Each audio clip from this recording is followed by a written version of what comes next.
For the last 10, 12 years, we have been trying to figure out if there is a single thread or a single cause for all the issues that we see in India and in the world today, whether they are to do with environment, economics, war, terrorism, all kind of discontentment, etc., etc. And we have come to sort of a understanding that yes, this all stem from modernity. When I say modernity, I'm not saying modern. It's a kind of a paradigm that I'm talking of. The paradigm is, you can also call it the materialistic paradigm in which you and I are living in. And within this paradigm, there are various systems of education, systems of economics, systems of governance, systems of the judicial system, the medical system, all these technology, all these are part of that paradigm. So we feel there is something deeper here, which is problematic. We also feel that modernity is absolutely at loggerheads with tradition. And when I say tradition, I don't mean rituals. Rituals could be part of tradition, but rituals are not tradition. Tradition is something very living. So tradition is not static. Tradition is very dynamic. It moves and it changes in its own way. It's all like a complex system, and it emanates from truth, the Sanatan. And when I say this Sanatan tradition, I would say in India, there are three major traditions, and there is a huge synergy between the three. The three traditions emanate from the Sanatan, the Buddhist traditions, and the Jain traditions. These traditions are completely in misalignment with modernity.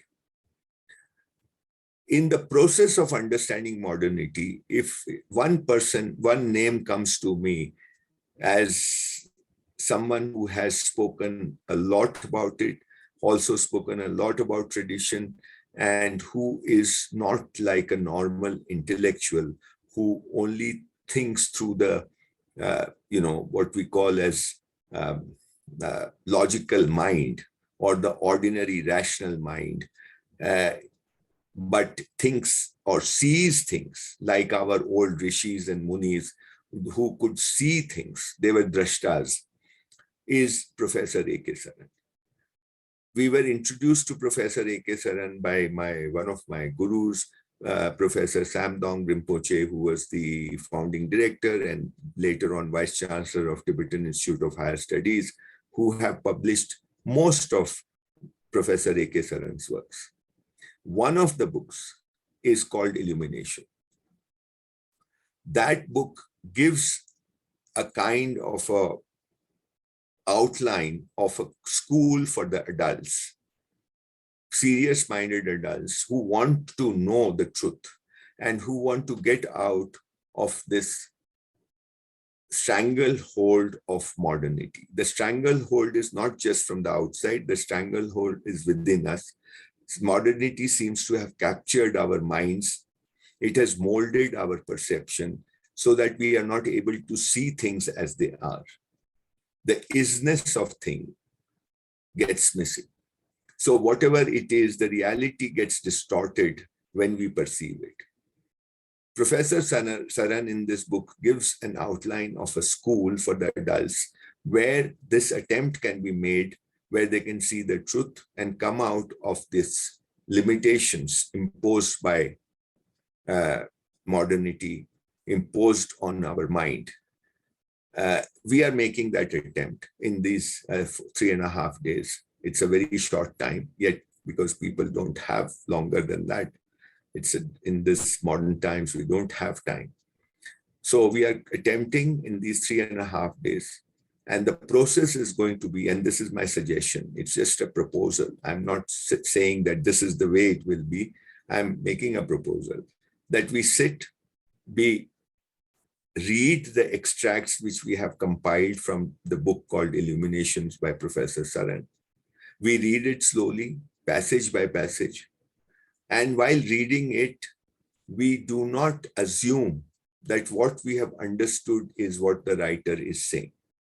But we keep a gap for the possibility that the meaning that we are deriving from these passages may be different, slightly or more different from what I am at the moment understanding from this. Meaning, maybe I have not understood it fully, the way the reader, the writer is meaning. So we will keep the gap between the word and the meaning in our awareness all the time. That is how we will hear, that is how we will read, number one.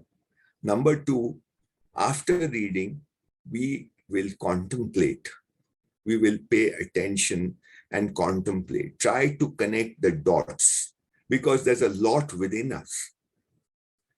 And there are certain things that we have assumed to be true already, certain things that we are struggling with. Let us and try and connect what we have read or what we have heard with what is there already within us. Some of it will get connected, some of it will not get connected. Let's stay with that struggle.